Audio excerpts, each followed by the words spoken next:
आमा कति बजे पाइत्यौ मलाई भन राति होला नि कति बजे हो थाहा भएन र बजे त 8-9 बजे थाहा भएन कि कति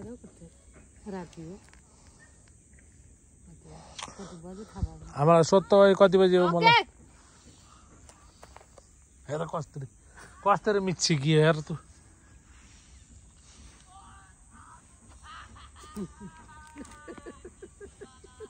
कहाँ हो अब कहाँ हो कहाँ लाने हो र घुमाउ न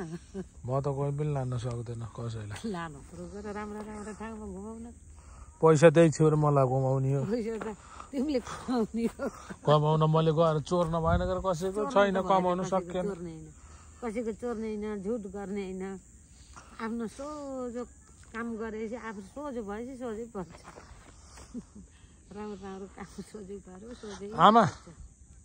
तिमीलाई पहिलाको जिन्दगी कस्तो लाग्छ पहिलाको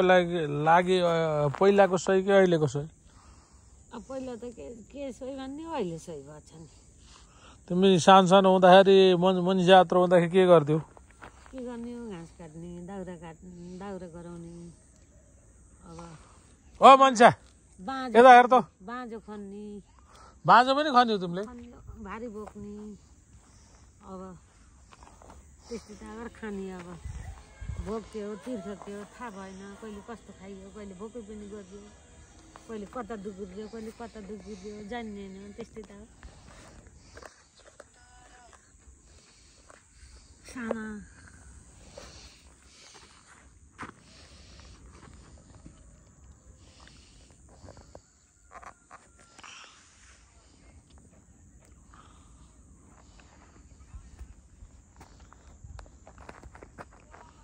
आज मैले आमाको भिडियो गराइरहेको छु ओ मान्छे यता हेर त ओ मान्छे कता पढ्छस् कान्छी अहिले 2मा अरे के हो यिनीहरूले पनि मलाई बताउनु नि क्या हो हिजो रियाले के गीत गाएको थियो सुनेको थियो के गाएको थियो हामीले सानामा टप टप टोपी गुम्मै राना टोपी मैले दमैलाई दिएँ दमैले मलाई